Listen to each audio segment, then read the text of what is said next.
Hello once more. Today is January 18th. Let's continue the next episode of Alice in Wonderland book series of reading. Book reading series. Chapter 10 The Lobster Quadrille. The Mock Turtle sighed deeply and drew back of one flapper and drew the back of one flapper across his eyes. He looked at Alice and tried to speak, but for a minute or two, sobs choked his voice. Same as if he had a bone in his throat, said the Griffin. Same as if he had a bone in his throat, said the Griffin, and it set to work shaking him and punching him in the back. At last the Mock Turtle recovered his voice, and, with tears running down his cheeks, he went on again. You may not, you may not have lived much under the sea. I haven't, said Alice, and perhaps you were never even introduced to a lobster. Alice began to say, I once tasted, but checked herself. I once tasted, but checked herself hastily and said, No, never. No, never. So you can have no idea, so you can have no idea what a delightful thing a lobster quadrille is. No, indeed, said Alice. What sort of dance it is? Why, said the Griffin, you first form into a line along the seashore. Two lines, two lines, cried the Mock Turtle. Seals, turtles, salmon, and so on.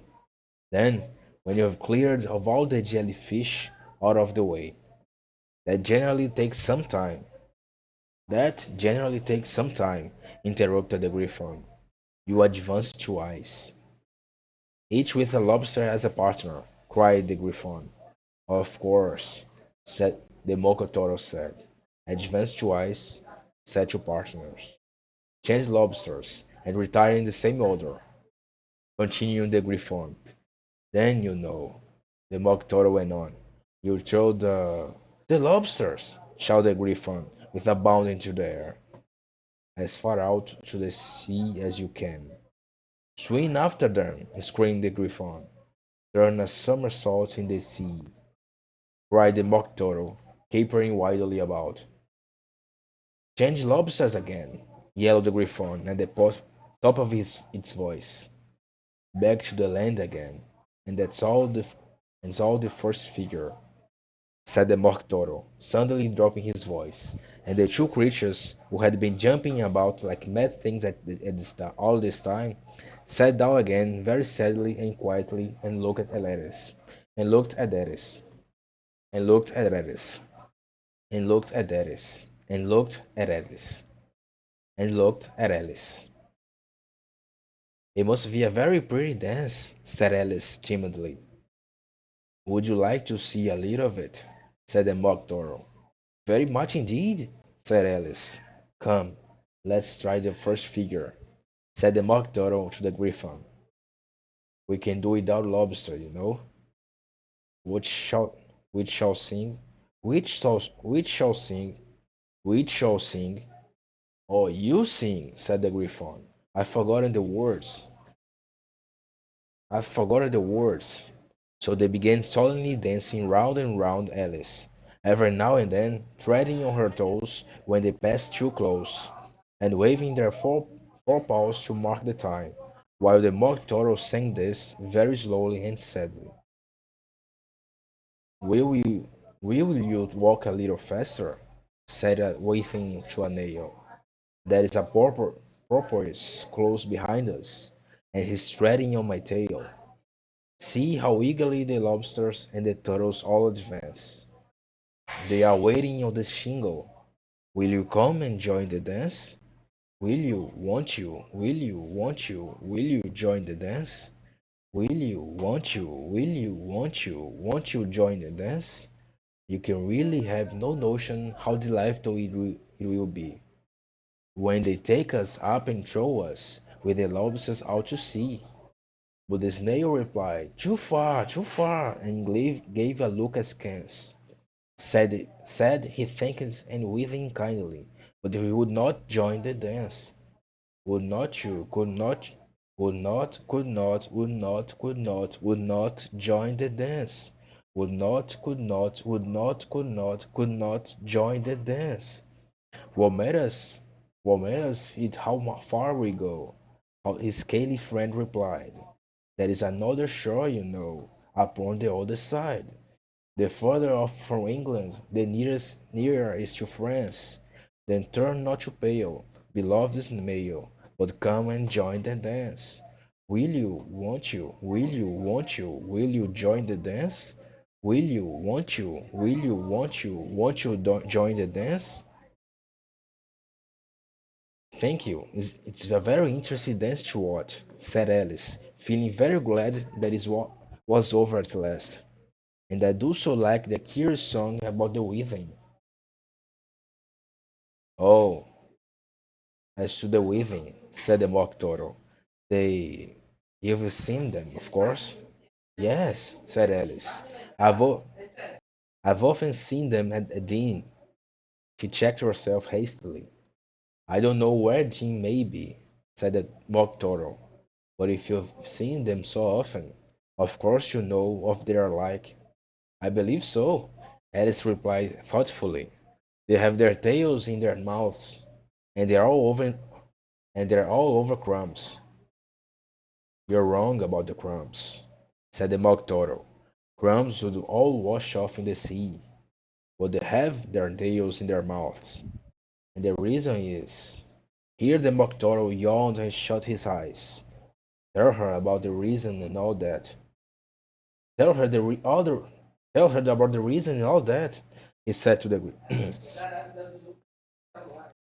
tell her.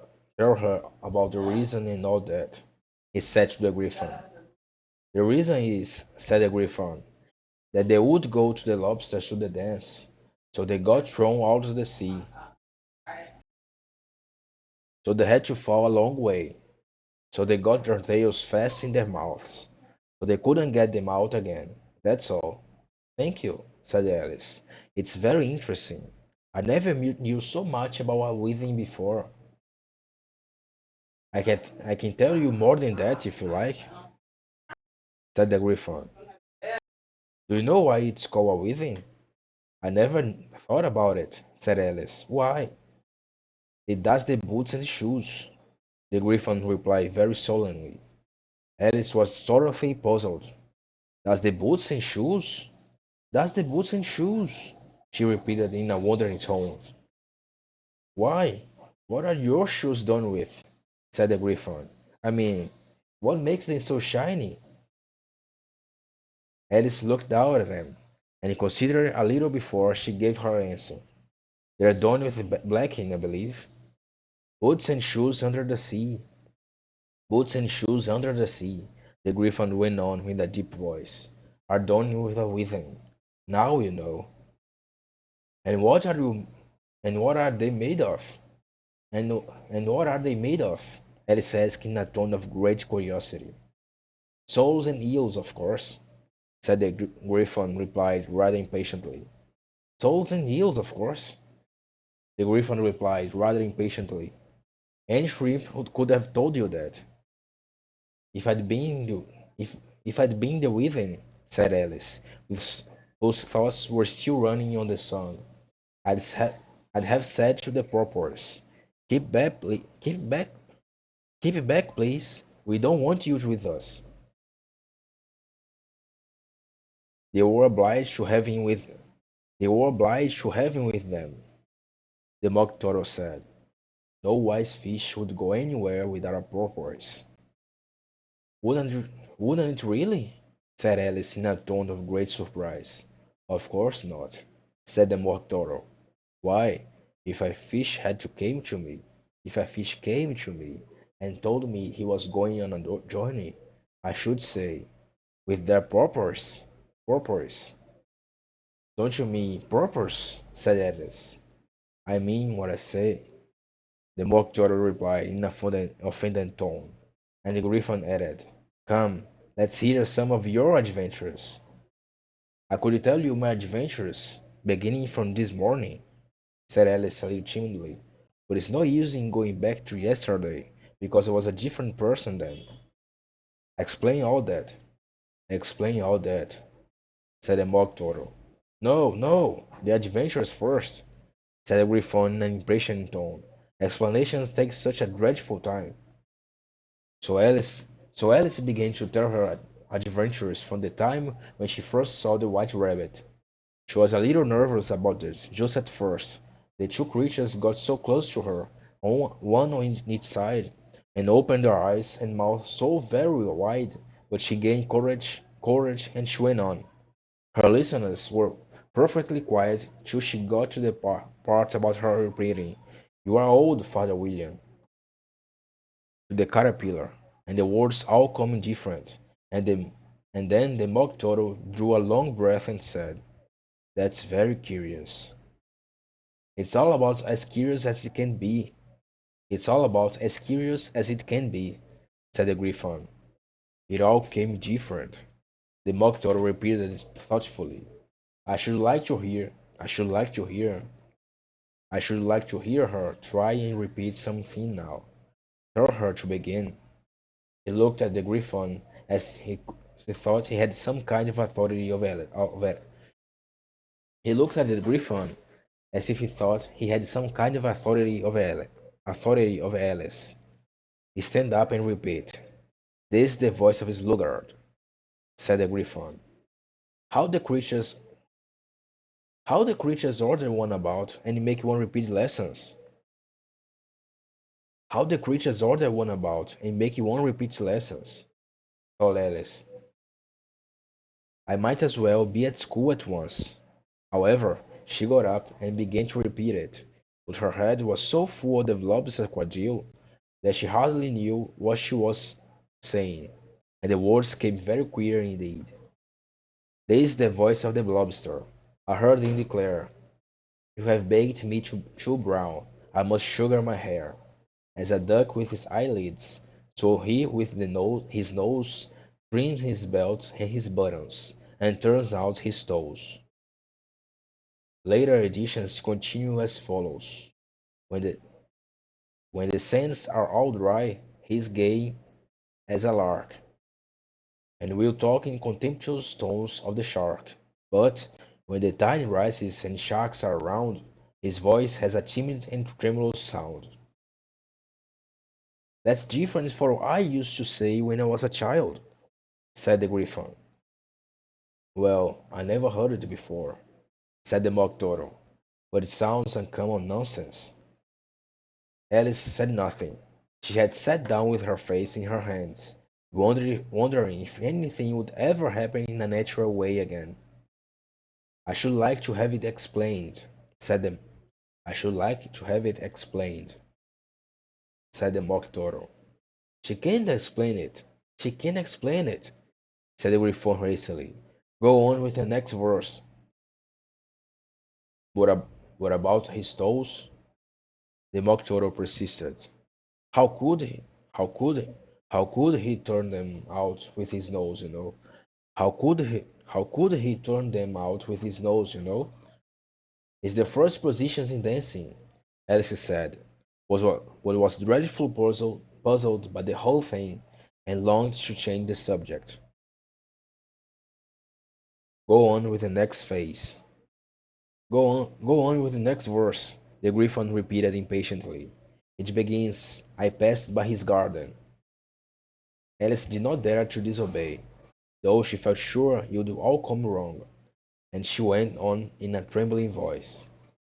I passed by his garden and marked with one eye how the owl and the panther were sharing a pie. Later editions continue as follows. The panther took pie crust and gravy and meat, while the owl had the dish as its share of the treat. When the pie was all finished, the owl, as a boon, was kindly permitted to pocket the spoon, while the panther received knife and fork with a growl, and concluded with the banquet. What is what is the use of repeating all that stuff? The mock turtle. What is the use of repeating all that stuff? The mock turtle interrupted. If you don't explain it as you go on, It's by far the most confusing thing I ever heard. Yes, I think you'd better leave off, said the Griffon, and Alice was only too glad to do so. Shall we try another? Shall we try another figure? Shall we try another figure of the lobster quadrille? The Griffon went on. Or would you like the Mock Turtle to sing you a song? Oh, a song, please. Oh, a song, please. If the Mock Turtle would be so kind. Alice replied, so eagerly that the Griffon said, in a rather offended tone, "Hmm, no accounting for tastes. Sing her turtle soup, will you, old fellow? Sing her turtle soup, will you, old fellow?"